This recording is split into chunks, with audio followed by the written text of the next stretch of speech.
Puji Tuhan, minggu lalu kita memperingati hari Pantekosta. Ada yang menyebut Pentakosta ya, hari ke-50 setelah Tuhan Yesus bangkit. Hari turunnya Roh Kudus. Hari di mana Roh Kudus dicurahkan.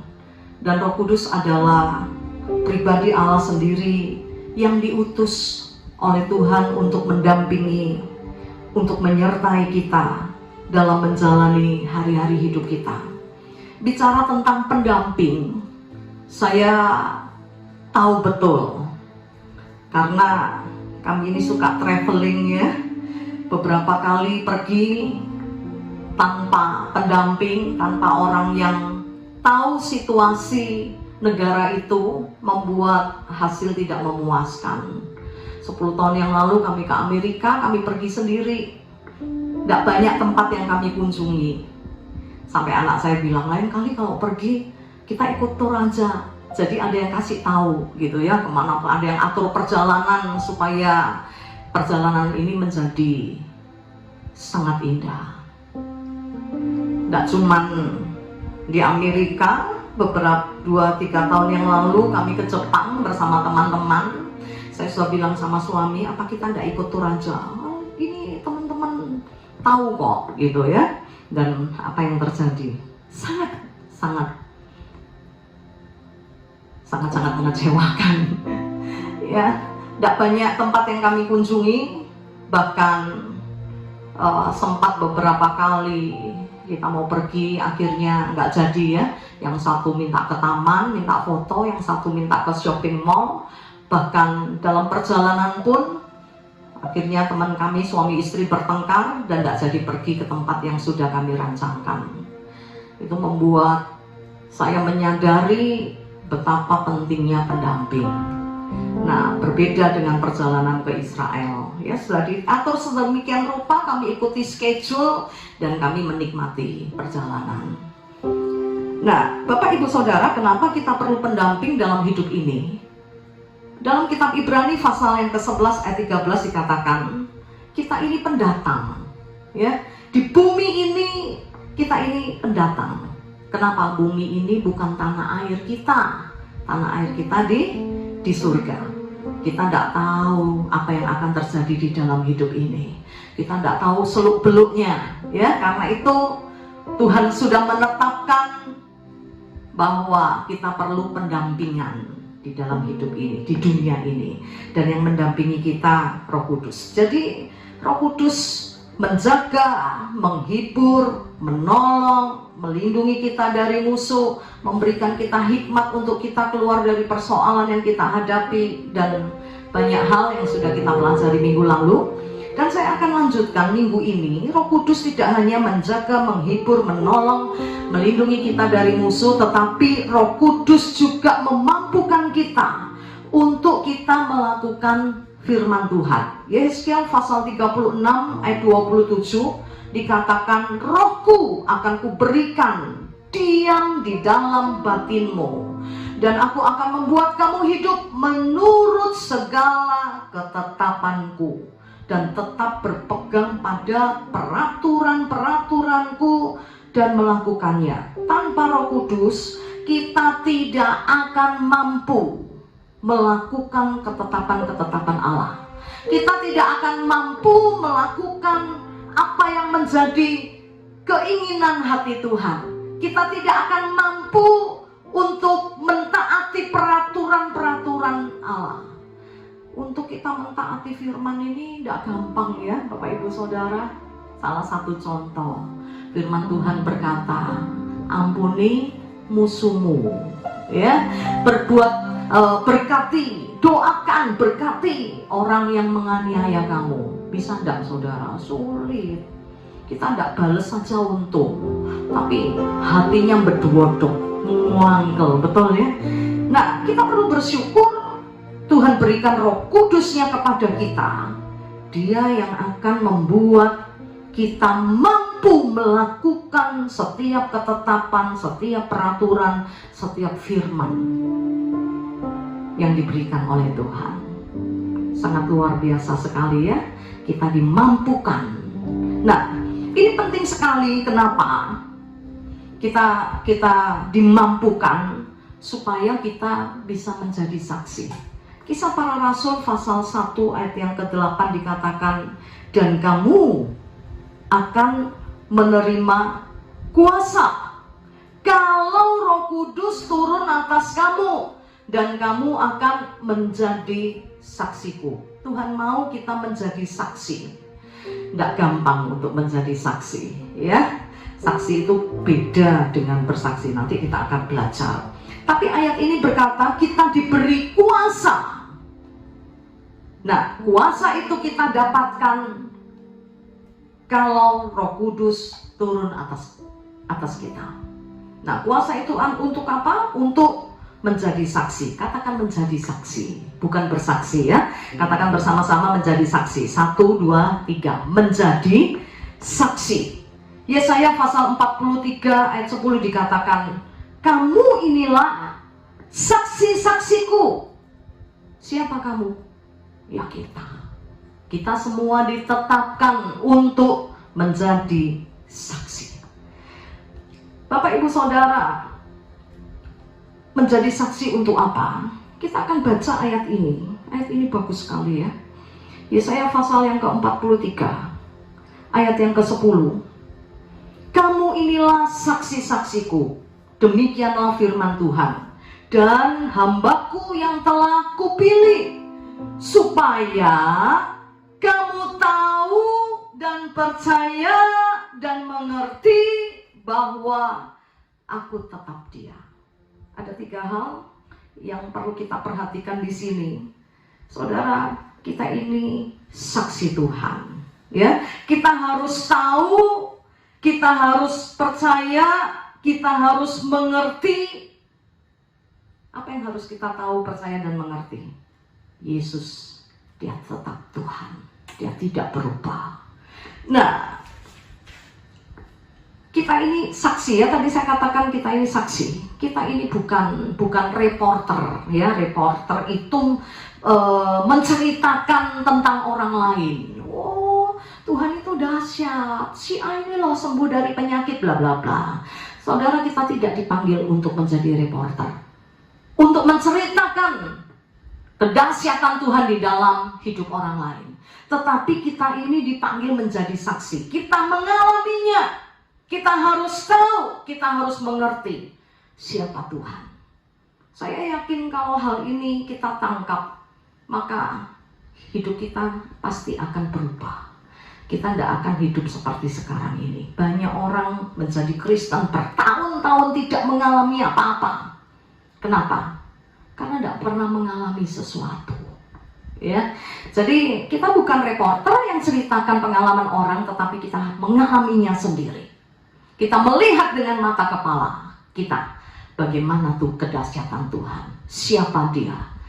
Dia adalah Allah yang tidak berubah. Dia adalah Allah yang berkuasa. Menjadi saksi tidak berarti kita ini jadi tukang jamu, ya. Blok-blok ngomong-ngomong tok gitu, ya, tapi kita tidak pernah mengalami. Tidak seperti itu. Kita bukan reporter, kita bukan tukang jamu, kita juga bukan sales. Tugas sales apa? Supaya orang pakai barang kita, ya. Kita dibayar untuk meyakinkan orang, dan pada akhirnya orang itu memakai produk kita. Saudara, tidak perlu yakinkan orang, tidak perlu berusaha meyakinkan orang. Kita bukan marketing, saudara. Tetapi firman Tuhan berkata, kita ini surat Kristus yang terbuka, yang bisa dibaca, yang dikenal oleh semua orang. Orang akan lihat hidup kita. Pengalaman kita bersama Tuhan disaksikan orang, dan orang akan melihat kedahsyatan Tuhan. Itu artinya saksi. Jadi untuk menjadi saksi, kita tidak perlu banyak omong, saudara. Banyak orang alasan, wah, tidak bisa ngomong gitu, ya, tidak pintar ngomong. Tidak usah, saudara. Orang harus lihat siapa kita. Orang harus lihat pengalaman hidup kita yang menunjukkan kebesaran Tuhan. Itu artinya saksi. Orang lihat, orang rasakan, ya, hidup kita bisa dinikmati orang lain. Ternyata Kristen itu seperti ini. Orang Kristen harus begini. Kenapa saudara? Kalau saudara perhatikan ya, ada orang Kristen yang nggak lakukan yang baik misalnya, pasti orang bilang begini saudara, oh Kristen kok menipu, Kristen kok bohong, Kristen kok begini. Saudara pernah dengar agama lain kok begitu, orang Buddha kok gitu, orang Hindu kok gitu? Nggak pernah ya. Selalu yang ada Kristen kok gitu. Kenapa? Karena pada naturnya kita ini diciptakan untuk dilihat orang lain. Nah, dengan kata lain saudara, kita ini bintang iklannya Tuhan loh saudara. Contoh produknya Tuhan. Karena itu kita tidak bisa sembrono dalam hidup ini. Kita tidak bisa sembarangan dalam hidup ini. Bapak ibu saudara, di zaman sekarang ini ya, kalau orang jual properti, jual rumah atau apartemen, kalau zaman dulu dibangun dulu, nanti orang lihat tertarik. Kalau zaman sekarang enggak. Sebelum dibangun, sebelum orang lain beli, apa yang dilakukan saudara? Bikin satu rumah contoh. Saya yakin rumah contoh yang dibikin tidak asal-asalan ya. Kenapa? Orang bisa lihat dulu. Nah, kalau orang tertarik, orang akan pesen dan nanti dibuatkan. Beda ya dengan zaman berapa tahun yang lalu, pokoknya dibangun, gelem tuku gak gelem wis. Di zaman ini tidak seperti itu. Ada rumah contoh, bahkan ada open house ya, orang diundang datang untuk lihat rumah contoh. Saya yakin rumah contoh ini pasti dibuat sebagus mungkin, semenarik mungkin ya. Kadangkala ya iklan itu lebih baik dari aslinya. Ketika kita lihat, waduh luar biasa ya, tipe kecil tapi bla bla bla bla bla. Setelah kita ambil, loh kok gak bodoh gitu ya, kok begini dan lain sebagainya. Nah, malam ini saya nggak panjangkan firman Tuhan. Saya ingin setiap kita menyadari bahwa kita ini saksi. Kita ini bintang iklannya Tuhan. Tuhan ingin menyatakan dirinya lewat Bapak, Ibu, Saudara, dan saya. Lukas pasal yang ke-24. Ayat yang ke-48. Dikatakan, kamu adalah saksi dari semuanya itu, dari semuanya ini. Dan aku akan mengirimkan kepadamu apa yang dijanjikan Bapakku. Saksi perlu apa saudara? Perlu Roh Kudus. Karena itu ayat ini jelas sekali ya, kamu ini saksiku. Dan aku akan mengirimkan kepadamu apa yang dijanjikan Bapakku. Apa yang dijanjikan Bapa? Roh Kudus. Jadi pemberian Roh Kudus ini adalah ketetapan Tuhan. Minggu lalu saya sudah katakan, Tuhan tidak bilang kalau mau, tidak apa-apa. Tidak begitu saudara. Tuhan sedang bicara tentang sesuatu yang penting kepada murid-muridnya waktu itu dalam kitab Yohanes. Dikatakan dia akan pergi dan dia akan mengutus Roh Kudusnya. Dia akan minta kepada Bapa supaya Roh Kudus diberikan. Karena itu malam ini mari kita menyadari bahwa betapa pentingnya Roh Kudus di dalam hidup ini. Roh Kudus membuat kita mampu melakukan segala ketetapan Tuhan, mampu melakukan segala peraturan Tuhan, mampu melakukan segala firman yang sudah dituliskan supaya kita bisa menjadi saksi. Kalau kita ikuti prosedur ini, saudara, kalau kita tidak hanya jadi orang Kristen, pokoknya nang gereja, saya percaya hidup kita akan luar biasa. Sekali lagi saya ingatkan bahwa kita ini bintang iklannya Tuhan.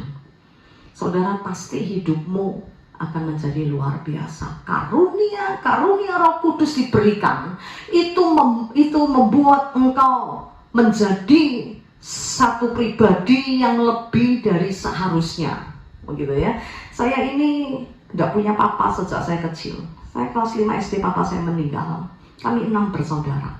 Seharusnya kami tidak bisa hidup seperti hari ini. Tidak ada pengharapan, tidak ada masa depan. Mama cuma seorang penjual nasi campur, buta huruf lagi saudara. Tetapi karena semua kami 6 bersaudara, Orang tua kami membawa kami kepada Tuhan. Papa enggak Kristen loh saudara. Tapi 6 anaknya dibaptis ketika masih kecil. Tapi puji Tuhan pada akhirnya Tuhan memberi kesempatan. Papa saya menerima Tuhan dan sungguh selamat. Mama saya juga ya, lewat cerita yang panjang. Tapi yang pasti hidup kami menjadi berbeda. Karena ada Tuhan, ada Roh Kudus.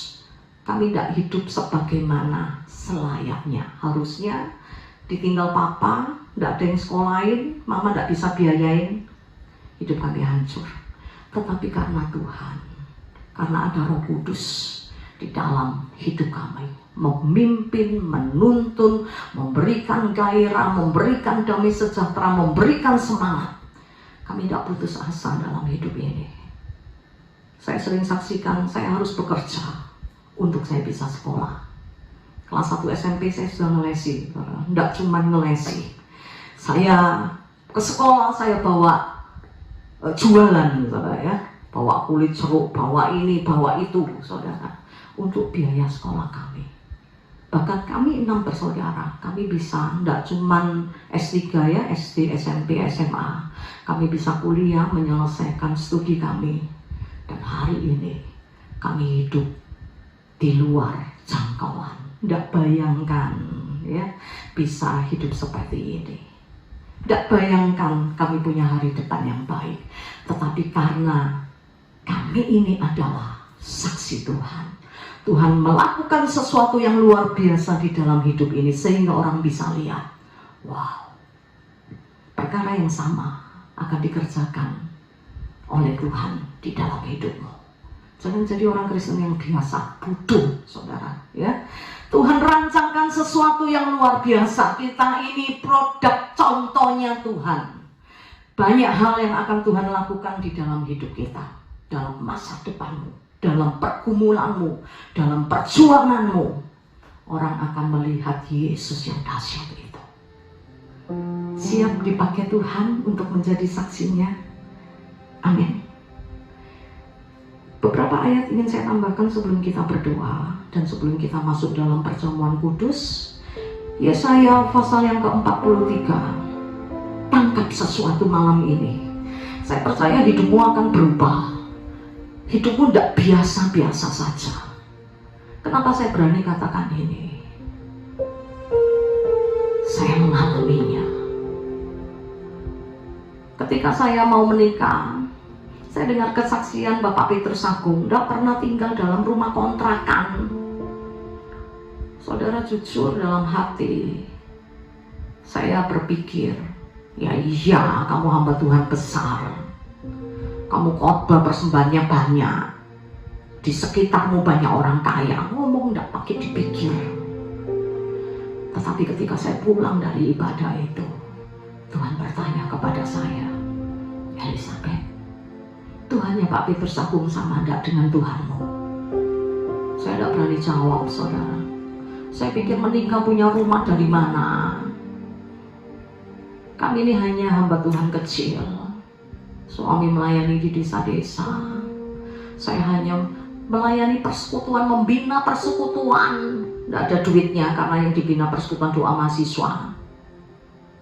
Tetapi hari ini apa yang tidak pernah saya lihat, apa yang tidak pernah saya pikirkan, apa yang tidak pernah saya ada di dalam hati saya, Tuhan kerjakan.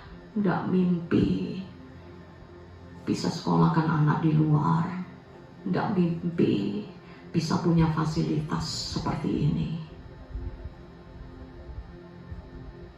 Tuhan yang mengerjakannya.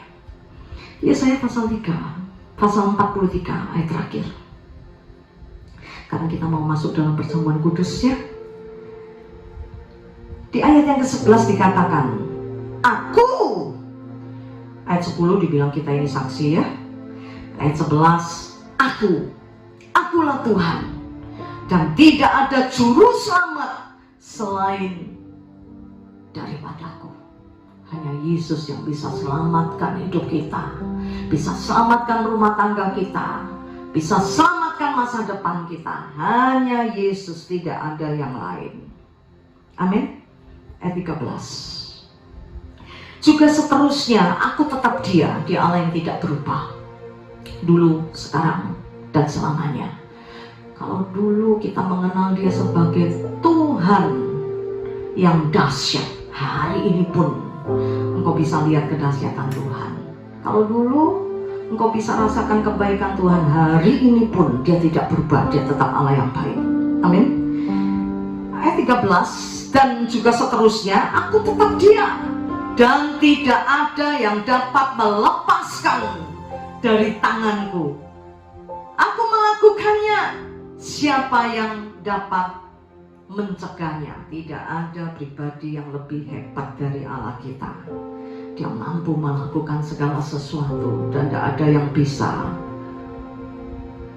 menghalangi kedahsyatan Tuhan di dalam hidupmu. Orang mau hancurkan engkau, tidak usah peduli, saudara, tidak usah pusing dengan itu.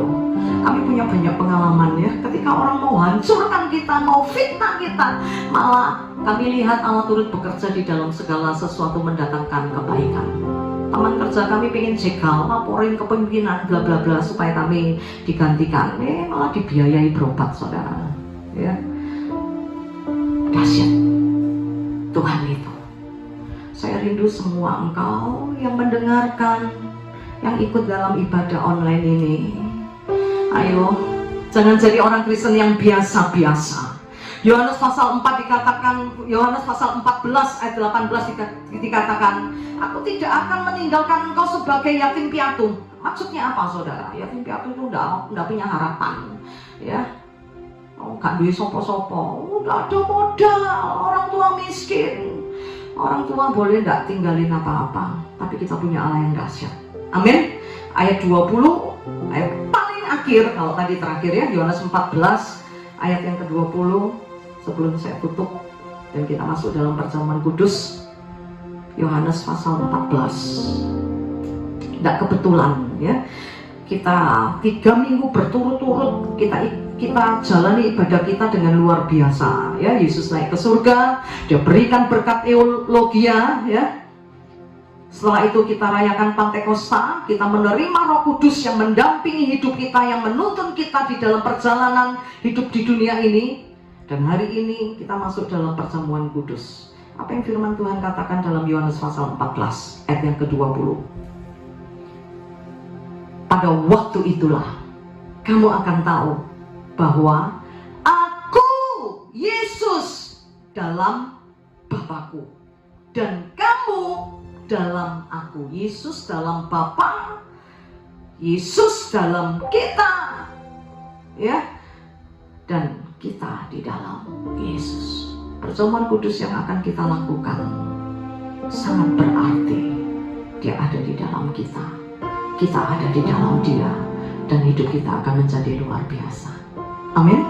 Siap alami sesuatu yang luar biasa? Mari bangkit berdiri, kita sembah Tuhan.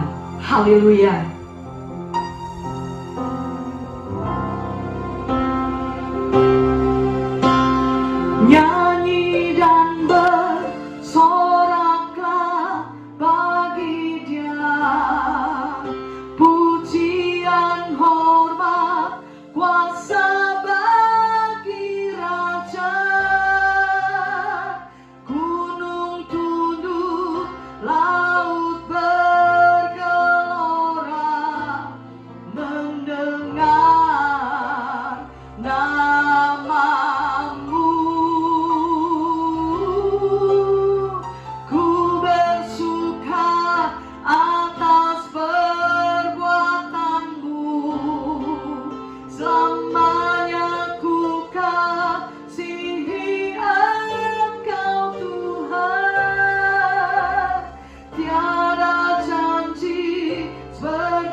Yesusku, penyelamatku, tiada yang seperti Engkau. Setiap hari ku memuji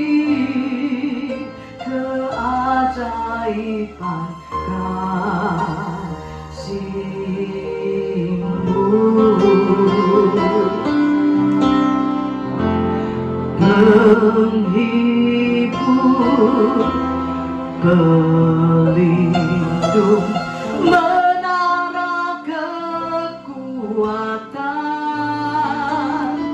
Biarlah semua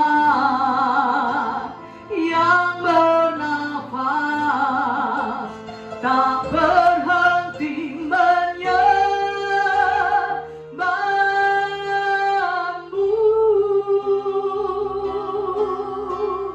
Nyanyi dan bersoraklah, berikan segala pujian, hormat dan kemuliaan hanya bagi Tuhan. Dia Allah yang melakukan keajaiban demi keajaiban di dalam hidupmu. Dia Yesus yang menyelamatkan. Dia Yesus yang dahsyat dan luar biasa, yang akan menjadikan hidupmu menjadi luar biasa. Karena kita adalah produk contoh dari surga. Kita adalah saksi. Dunia akan melihat kedahsyatan Tuhan lewat hidup kita. Karena itu bersiaplah untuk menerima perkara-perkara yang dahsyat di dalam hidupmu. Sebentar kita akan terima tubuh dan darahnya. Dia ada di dalam kita. Kita ada di dalam Dia. Dan hidup kita akan menjadi luar biasa. Haleluya. Bapak Gembala akan pimpin kita dalam perjamuan kudus. Haleluya. Bapa, di hadapan kami ada roti dan anggur yang adalah tubuh dan darah-Mu sendiri. Kami mau bersekutu dengannya Tuhan. Karena itu layakkan kami untuk kami masuk dalam perjamuan kudus ini. Layakkan hamba-hamba-Mu untuk melayani jemaat, untuk bersama-sama masuk dalam perjamuan kudus ini, supaya kami boleh selalu mengingat akan penderitaan Yesus dan kami layak di hadapan-Mu. Terima kasih Tuhan, dalam nama Tuhan Yesus. Amin. Kita masuk dalam perjamuan kudus beberapa saat sebelum Yesus diserahkan. Dia membawa murid-muridnya naik ke sebuah kamar loteng. Di sana dikatakan bahwa Tuhan mengadakan perjamuan yang terakhir. Perjamuan terakhir itu adalah saat di mana Tuhan memberitahukan bahwa waktunya sudah tiba. Anak manusia diserahkan kepada orang berdosa untuk dibunuh, mati di atas kayu salib untuk menebus dosa manusia. Karena itu dalam perjamuan itu Tuhan berpesan supaya murid-muridnya selalu memperingati akan kematian Tuhan, bahwa Yesus sudah memberikan anugerah kepada kita untuk menebus dosa-dosa kita. Firman Tuhan mengatakan, sebab setiap kali kamu makan roti ini dan minum cawan ini, kamu memberitakan kematian Tuhan sampai Ia datang. Perjamuan kudus adalah perjamuan kudus, adalah perjamuan Tuhan, di mana Allah memberikan anugerahnya kepada manusia yang seharusnya binasa karena dosa. Tetapi Allah menebus kita, dibebasnya kita dari dosa, dari hukuman kekal, dan kita diberikan anugerah untuk masuk ke dalam kerajaan-Nya. Karena itu Dia mau supaya kita sebagai murid-murid-Nya, sebagai manusia, pengikut-Nya, kita selalu taat dan selalu mengikat akan anugerah Tuhan itu. Selalu mengingat kasih Allah yang besar, bahwa tubuh Tuhan sudah dihancurkan, supaya penyakit kita ditanggungnya, penderitaan kita dipikulnya, dan segala macam hal yang tidak baik ditanggung oleh Tuhan, dan darahnya ditumpahkan untuk menebus dosa-dosa kita. Firman Tuhan mengatakan, tanpa penumpahan darah tidak ada pengampunan dosa. Tapi Yesus sudah menumpahkan darahnya untuk mengampuni dosa kita. Karena itu, saudara-saudara, mari dengar firman Tuhan. Sebab apa yang telah kuteruskan kepadamu telah aku terima dari Tuhan, yaitu bahwa pada malam hari sebelum Yesus diserahkan, ia mengambil roti. Kita angkat roti di atas tangan kita, di atas kepala kita. Ia mengucap syukur atasnya dan memecah-mecahkannya, serta berkata, "Inilah tubuhku yang diserahkan bagi kamu. Perbuatlah ini menjadi peringatan akan aku." Saudara, bukankah roti yang kita pecah-pecahkan ini adalah persekutuan kita dengan tubuh Kristus? Kita makan bersama dengan ucapan syukur dalam nama Tuhan Yesus.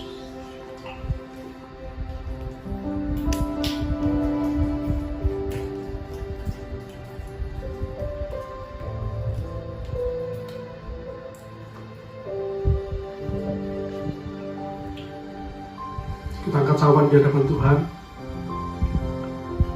Demikian juga ia mengambil cawan sudah makan lalu berkata, "Cawan ini adalah perjanjian baru yang dimeteraikan oleh darahku. Perbuatlah ini setiap kali kamu meminumnya menjadi peringatan akan aku." Saudara, bukankah cawan yang atasnya kita ucapkan syukur adalah persekutuan kita dengan darah Yesus? Kita minum dengan ucapan syukur dalam nama Tuhan Yesus.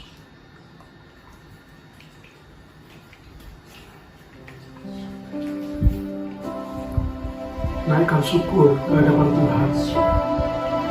Apa yang Tuhan telah berbuat bagi kita, yang tidak berdosa dijadikan dosa, supaya kita yang berdosa diampuni, terus kita diselamatkan oleh anugerahnya. Biar anugerah itu kita terima dengan ucapan syukur.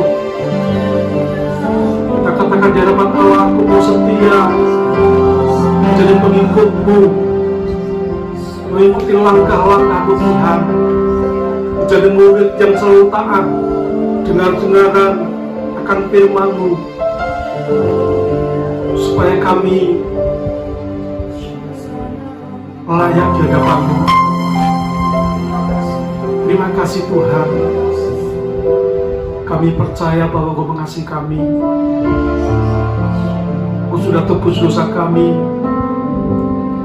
Engkau juga menyembuhkan segala penyakit kami, mengangkat segala penderitaan kami, memberikan kami kekuatan, memberikan kesanggupan untuk kami tetap setia berjalan mengikuti jejak-Mu Tuhan.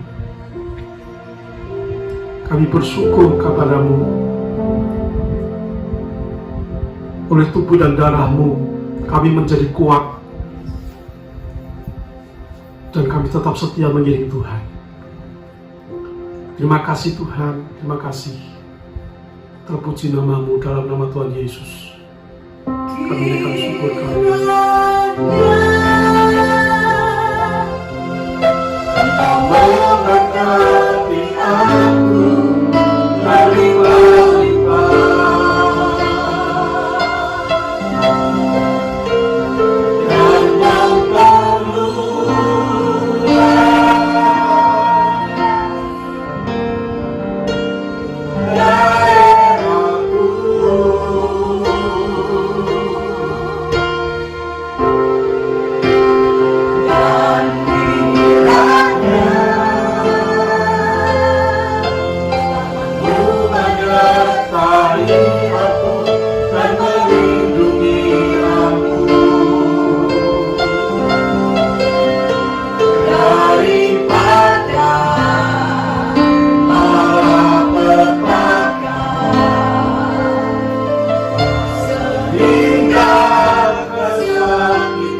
Yang terbaik dari Bapa Surgawi diberikan kita sebagai berkat. Kiranya Tuhan memberkati rumah tanggamu. Amin. Kiranya Tuhan menuntun engkau dalam jalannya Amin.